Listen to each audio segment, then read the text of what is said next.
Oh, face à face. Thank you, Lord. Thank you, Jesus. Thank you, Holy Ghost. Nous faisons aujourd'hui la conclusion de notre étude intitulée Jésus-Christ est Dieu.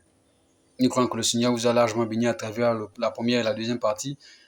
Et nous avons clairement dit dans la deuxième partie, en démontrant par les versets bibliques que Jésus-Christ était Dieu à travers cette déclaration et à travers le fait qu'il dit, notamment, « Je suis la lumière du monde ». Et nous avons dit qu'il existe une différence entre être une chose et avoir une chose. Et Jésus-Christ a dit « Je suis la lumière », il n'a pas dit « J'ai une lumière ». Et lorsqu'il dit « Je suis la lumière », cela nous amène à comprendre qu'il n'y a plus de débat sur le fait qu'il existe d'autres lumières parce qu'il a dit « Je suis la lumière ». Et il y a une grande différence entre avoir une chose et être une chose. Jésus-Christ n'a pas dit « J'ai une lumière », mais il a dit « Je suis la lumière ». C'est son identité. Et nous avons aussi clairement expliqué qu'à travers Jean chapitre 1, verset 14, cette parole déclarée par Dieu est sortie et elle a pris une forme. Nous avons aussi dit que Dieu n'a qu'une seule parole et cette parole a pris cette forme et elle est venue parmi le monde entier, pleine de grâce et de vérité. Vous savez, plusieurs versets dans la Bible nous présentent Jésus-Christ comme Dieu, qu'elle soit de sa bouche ou encore de la bouche des apôtres. Lorsque nous partons par exemple dans Matthieu chapitre 28 au verset 18, il est écrit, c'est Jésus qui dit, Jésus s'approchait et leur dit, tout pouvoir m'est donné dans le ciel et sur la terre. Tout pouvoir m'est donné. La question c'est pourquoi en fait il dit ce genre de phrases. Qu'est-ce qui le permet de donner ce genre de phrases, de déclarer ce genre de choses? Était-il en train de plaisanter? Non. Et il dit clairement, tout pouvoir m'est donné. Il n'a pas dit certain, il dit tout pouvoir m'est donné. Il n'y a que Jésus qui a eu l'audace, le courage de déclarer ce genre de choses. Et même Nietzsche, parce que j'ai dit, comme j'ai dit dans la deuxième partie, j'ai étudié beaucoup de romans, des philosophes, des écrivains, etc.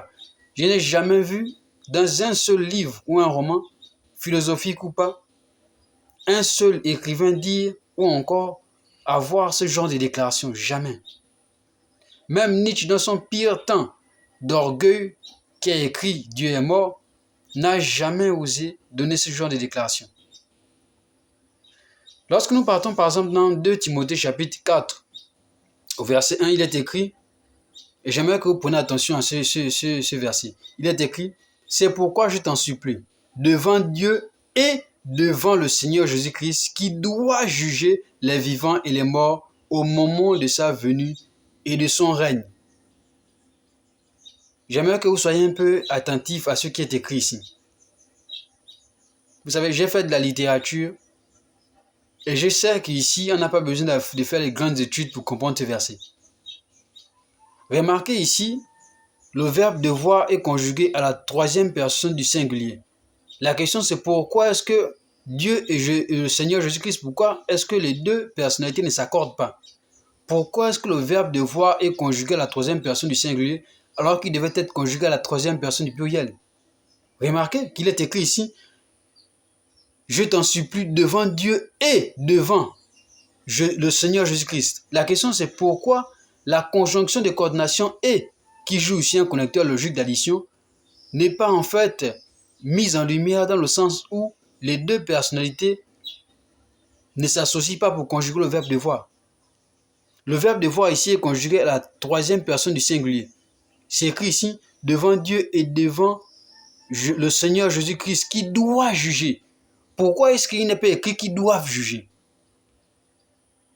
Pourquoi est-ce qu'il n'est pas écrit qu'ils doivent juger? Cela nous amène à comprendre que c'est Jésus qui va juger le monde. Or, il n'y a que Dieu qui juge le monde. Et si c'est Dieu qui juge le monde, pourquoi est-ce que ce verbe n'est pas à la troisième personne du pluriel, mais à la troisième personne du singulier? Cela nous amène à comprendre qu'il s'agit d'une seule personne. C'est la seule raison, il n'existe qu'une seule personne qui fait en sorte que ce verbe soit conjugué à la troisième personne du singulier. Jésus-Christ de Nazareth. Et c'est lui le seul. Et lorsque nous partons par exemple un peu plus loin, nous allons partir dans l'Apocalypse chapitre 1 au verset 7. Nous allons voir ce que Jésus-Christ a lui-même dit à son apôtre qui est en exil dans l'île de Patmos. C'est l'apôtre Jean. C'est écrit ici dans Apocalypse chapitre 1 au verset 7. Nous allons partir jusqu'au verset 8. C'est écrit, voici, le voici qui vient. Le voici qui vient. avec les nuées. Tout œil le verra, même ceux qui l'ont transpercé, même ceux qui l'ont transpercé. Et toutes les familles de la terre pleureront amèrement sur lui. Oui, Amen. Au verset 8, il est écrit, « Je suis l'alpha et l'oméga, dit le Seigneur Dieu. » Maintenant, j'aimerais qu'on prenne le temps de détailler ce verset. Premièrement, au verset 7, il dit, « Tout œil le verra, même ceux qui l'ont transpercé. » La question est, qui a été transpercé dans la Bible? Est-ce que c'est Moïse? Non. Est-ce que c'est Abraham? Non. Est-ce que c'est David? Non. Qui a été transpercé? Jésus-Christ de Nazareth. Et la référence n'est rien d'autre que dans Jean chapitre 19 au verset 34. La Bible dit qu'un soldat s'approcha, un soldat romain s'approcha, il le transperça. C'est Jésus qui a été transpercé. C'est lui qui a été transpercé. Et plus loin, au verset 8, il est écrit ici, « Je suis l'alpha et l'oméga, dit le Seigneur Dieu. » Jésus lui-même est tenté, il dit qu'il est Dieu. C'est Jésus qui parle ici et il dit à son apôtre Jean, qui était dans l'île de Patmos, que je suis Dieu. C'est écrit ici, noir sur blanc. Jésus-Christ est Dieu. Et c'est ça la conclusion. Que le Seigneur vous bénisse.